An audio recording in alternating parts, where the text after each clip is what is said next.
Lord, prepare me to be a sanctuary, pure and holy, tried and true. With thanksgiving, I'll be a living sanctuary for you.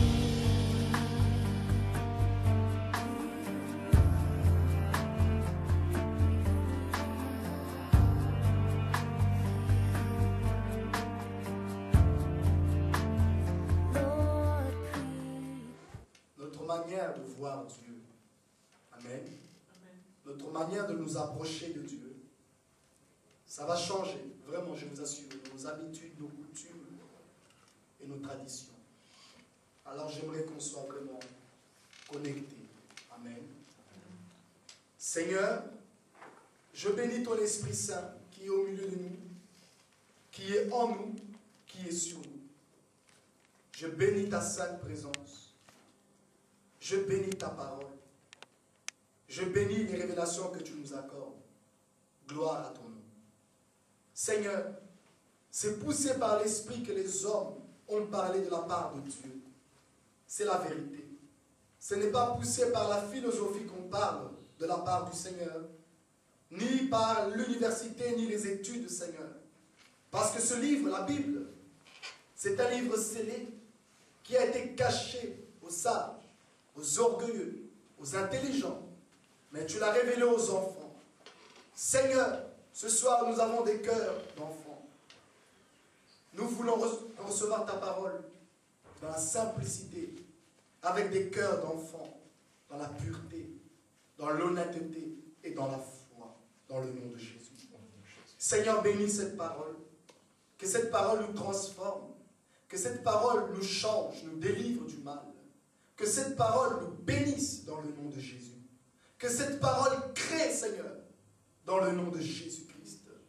Seigneur, que ton ciel s'ouvre et permets-nous d'assister à ton conseil éternel, de recevoir tes instructions, ton conseil, dans le nom de Jésus. Induis ma tête, s'il te plaît, Seigneur.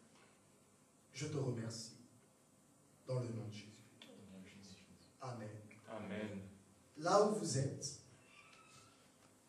j'aimerais que vous demandiez à Dieu de vous parler. Amen. Amen. Alléluia. Seigneur, touche, je t'en supplie. Parle. Seigneur, parle à ton peuple. Parle à ton peuple, je t'en supplie. Parle à ton peuple, s'il te plaît. Saint-Esprit, parle. Parle, s'il te plaît. Dans le nom de Jésus. Amen. Prenons Psaume 73.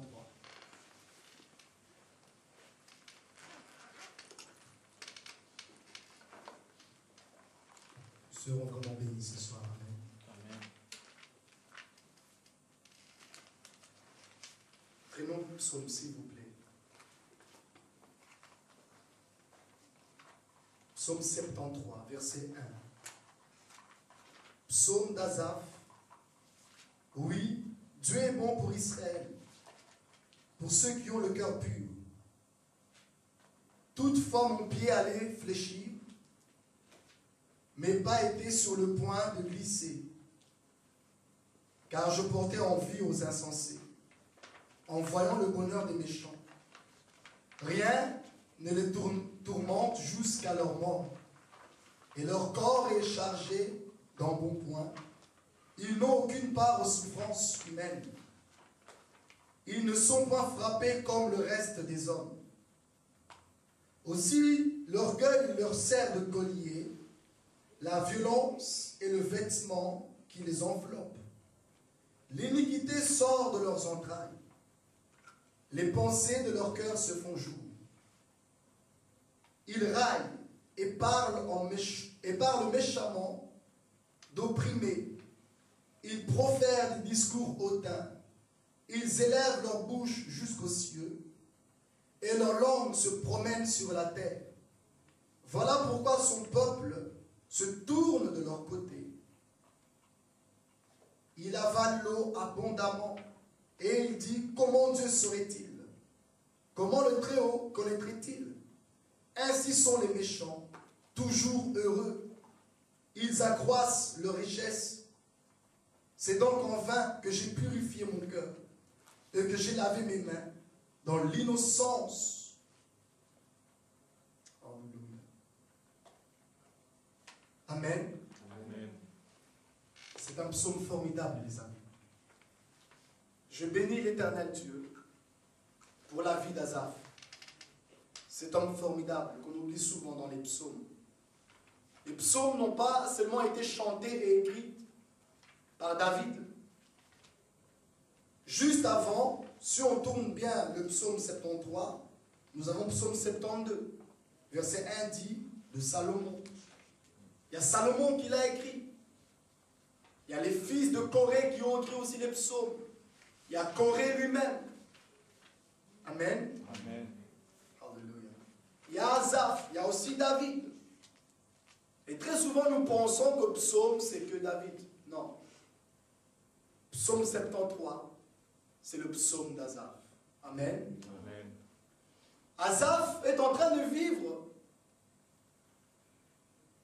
ce que la majorité des personnes, surtout des chrétiens, des croyants, vivent dans ce monde, dans ce siècle. Surtout dans le siècle où nous sommes. 3e millénaire. Amen. Amen. 2012. 2000 ans après la mort et la résurrection du Seigneur Jésus. Nous sommes des chrétiens. Nous croyons en Dieu, en Jésus. Nous croyons à l'Esprit Saint. Nous croyons à la naissance. Amen. De Jésus par la Vierge qui est Marie. Nous savons que Dieu fait des miracles et que les miracles sont possibles. Mais ici, Asaph est en train d'envier le monde. Verset 2, il dit clair, toutefois, mon pied allait fléchir. Mais il le dit après quel moment? Il le dit d'abord, verset 1, oui, Dieu est bon pour Israël, pour ceux qui ont le cœur pur. Malgré que Dieu est bon pour Israël, malgré que Dieu est bon pour ceux qui ont le cœur pur, toutefois, moi j'allais fléchir. Il connaît la grâce de Dieu, il connaît la grandeur et la bonté de Dieu, mais il dit, toutefois, malgré que Dieu est bon, moi, Asaph, j'ai failli tomber, j'ai failli m'égarer. 3. Car je portais envie aux insensés, en voyant le bonheur des méchants. Il voit les méchants heureux. Il voit les méchants réussir dans leurs entreprises. Des païens de 20 ans, mariés, une belle voiture, un beau travail, une grande maison. Mais nous les chrétiens, rien. Nous n'avons rien, mais Dieu est bon. Dieu est bon pour ceux qui ont le cœur pur. Mais Asaph, ce qui l'intéresse, ce n'est pas la bonté de Dieu. Ce n'est pas que Dieu soit bon pour Israël ou pour ceux qui ont le cœur pur. Moi, j'envie le monde. Moi, je veux le matériel. Je veux le bonheur que les païens vivent. Pourquoi peuvent-ils se payer de beaux vêtements et pas nous? Pourquoi ont-ils droit d'entrer chez Abercrombie, chez Versace, chez Guess, chez Hugo Boss et pas nous? Pourquoi eux, ils ont des employés qui font des courses pour eux et pas nous? Pourquoi eux roulent en Mercedes, en Ferrari et pas nous? Voilà ce qu'Asaph est en train de ressentir dans son cœur. Il est triste, il envie les gens, il oublie la bonté de Dieu. Il n'a plus un cœur pur. Verset 4, rien ne les tourmente jusqu'à leur mort. Il y en a qui ont la grâce d'être des princes.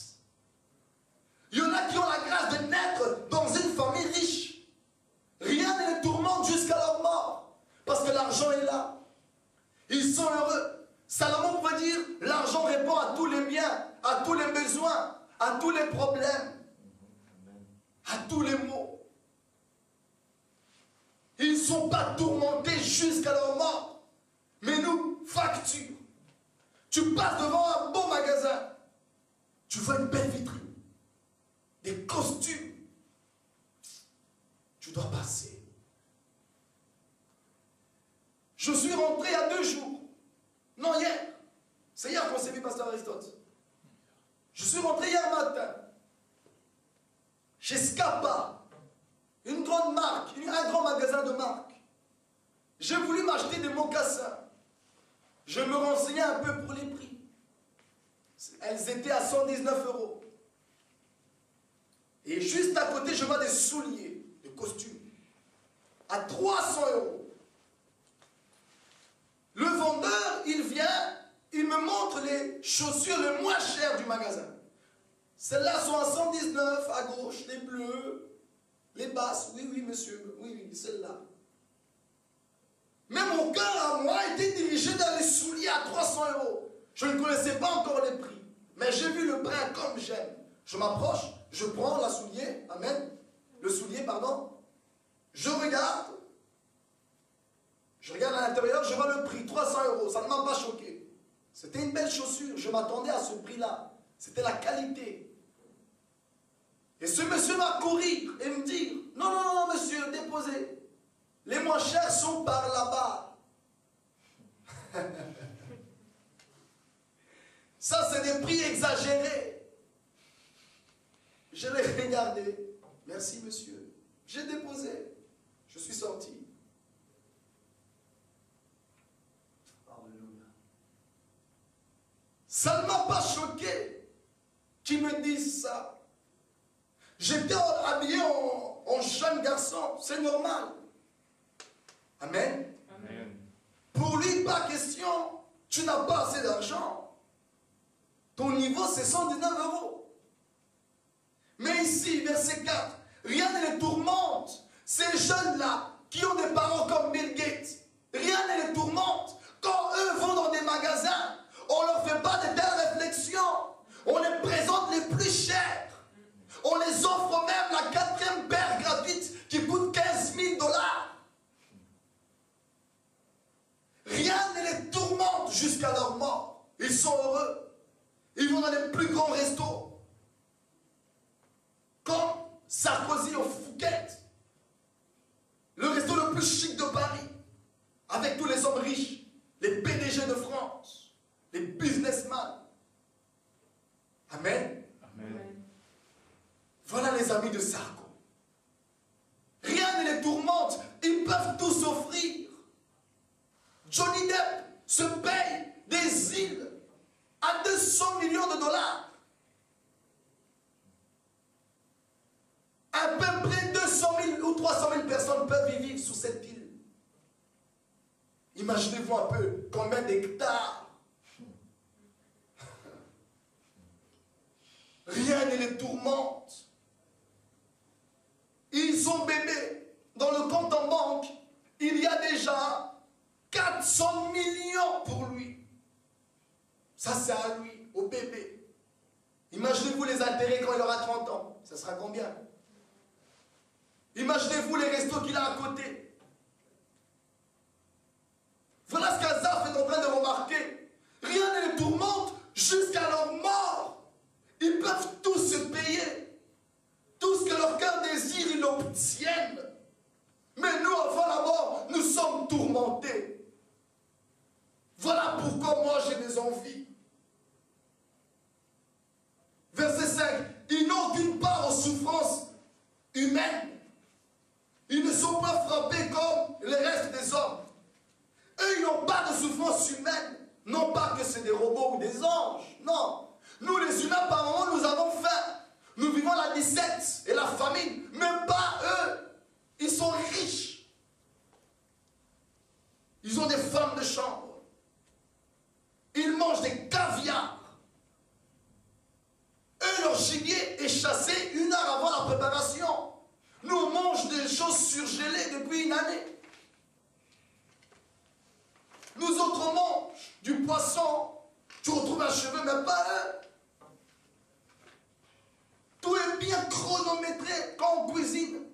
Tout est bien vérifié 10 000 fois avant qu'on aille servir ce petit garçon.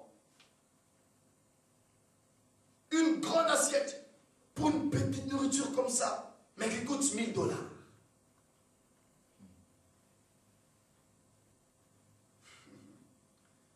Voilà pourquoi Asaph dit, ils ne sont pas frappés comme les hommes. Eux, ils ne connaissent pas les crises économiques comme nous. Tu pensais que tu avais encore 200 dans ton compte, tu as 0. Pourquoi? Facture. Même pas eux, ils n'ont pas part aux souffrances des hommes, dit Asaph. Toutes les souffrances des hommes, chez eux, c'est résolu. Amen. Amen. Ils ont tout ce dont ils ont besoin. Ils sont tout le temps heureux. Ils sortent, ils voyagent. Ils ont des jets privés. Des belles femmes, des beaux garçons. Pour amis, ils ont des princes, des musiciens, des stars. Pour leur anniversaire, les stars viennent chanter pour eux. Réalisez un peu ces choses. 6. Aussi l'orgueil leur sert de collier.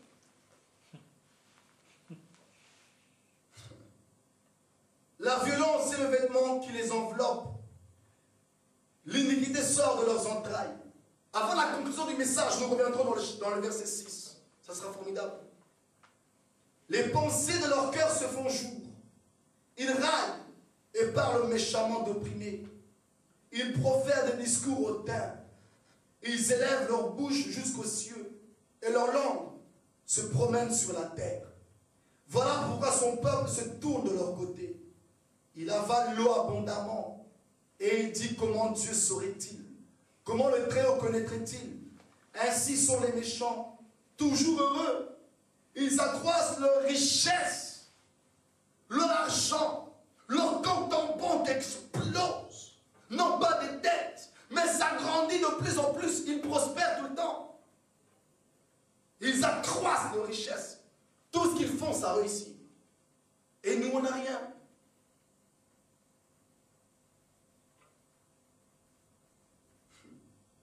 Asaph voit ces choses. Et il confesse, mon pied a failli chuter. J'ai failli m'égarer. Parce que je regardais trop à ces choses. Lui, il regardait, comment on appelle ça? 50 minutes inside. On montre les villas des stars. On montre le compte en banque des stars. Le resto des stars. Le couturier des stars. Lui, il voit ces choses. Ça lui fait mal. Il n'a rien. Par mois, Asaph avait peut-être 1000 €. Alors qu'un petit garçon de 30 ans, peut-être Asaph était un papa de 70 ans. J'ai dit peut-être, c'est pas écrit dans la Bible. Et un jeune homme de 30 ans, lui gagne par mois peut-être 15 000 €. Leur richesse s'accroisse. Le petit Messie, même Beckham aux États-Unis, plus d'1 million d'euros par mois. Ils peuvent tous s'acheter, tous se payer, tout ce qu'ils veulent. Ils ont de l'argent. Les enfants de De Niro, Robert De Niro l'acteur, si lui il meurt, ses enfants sont riches. Si ses enfants meurent, les petits-enfants seront riches. Si les enfants des petits-enfants meurent, ils seront riches. Si les enfants des petits-enfants, des enfants, des petits-enfants, des enfants, des enfants, des petits-enfants, des enfants, ils seront toujours riches. Même jusqu'à, je ne sais, à la 8e génération. Leur richesse s'accroisse. Bettencourt, la femme au L'Oréal, elle donnait à son ami plus de 3 milliards d'euros en cadeau. Tiens, prends 3 milliards, tu es gentil avec moi. Parce qu'elle pèse en elle-même 500 milliards d'euros. Leur richesse s'accroisse. Jésus. 12. Ainsi sont les méchants toujours heureux. Mais nous, sommes-nous toujours heureux? On envie, on n'a pas. On désire, on n'obtient pas. On est triste. Tu passes devant une vitrine, tu n'es pas heureux parce que tu ne peux pas t'offrir ce beau costume, ces jolis talons que tu vois, cette magnifique robe. Tu n'es pas heureux. Mais eux, ils sont tout le temps heureux parce qu'ils ont de l'argent. Ils achètent les chaussures qu'ils veulent. Ils possèdent les plus grands hôtels qui existent dans ce monde. Ils se payent des nuits à 30 000 $. Ils restent là, ils dorment à l'hôtel pendant plus de 2 ans. Ils font ce qu'ils veulent. 13. C'est donc en vain que j'ai purifié mon cœur et que j'ai lavé mes mains dans l'innocence. Il va même regretter d'être devenu chrétien, si je peux dire ça comme ça. Il n'y avait pas de chrétien au temps des psaumes, au temps de David. C'est le peuple Israël. Amen. Amen. Le peuple de Dieu. Mais parlons donc d'église pour aujourd'hui. Il regrette d'être chrétien parce que tout ce qu'il voit là, il convoite. Il change de confession. C'est en vain que j'ai purifié mes mains. Moi, j'ai des chaussures trouées. J'ai tout le temps les mêmes vêtements. Mais eux ont 1000 vêtements. Ça ne rapporte rien à la vie chrétienne. C'est du vent. C'est pour le néant. Même Ésaïe l'a dit dans Ésaïe 49. C'est en vain que j'ai travaillé. C'est dans le néant que j'ai utilisé ma force. Asaph vit la même chose. Alors dans le verset 1, oui, Dieu est bon pour Israël, pour ceux qui ont le cœur pur. Mais 13, c'est donc en vain que j'ai purifié mon cœur. C'est en vain que j'ai purifié mon cœur. Dieu est bon pour ceux qui ont le cœur pur. Il ne veut pas la bonté de Dieu. Lui, il veut les richesses. Lui, il veut le bien-être de ce monde. Je veux être heureux. Je veux pouvoir m'acheter ce que je veux. Je veux avoir ma maison. C'est pour rien que j'ai un cœur pur, que je ne pêche pas. Il convoite le monde.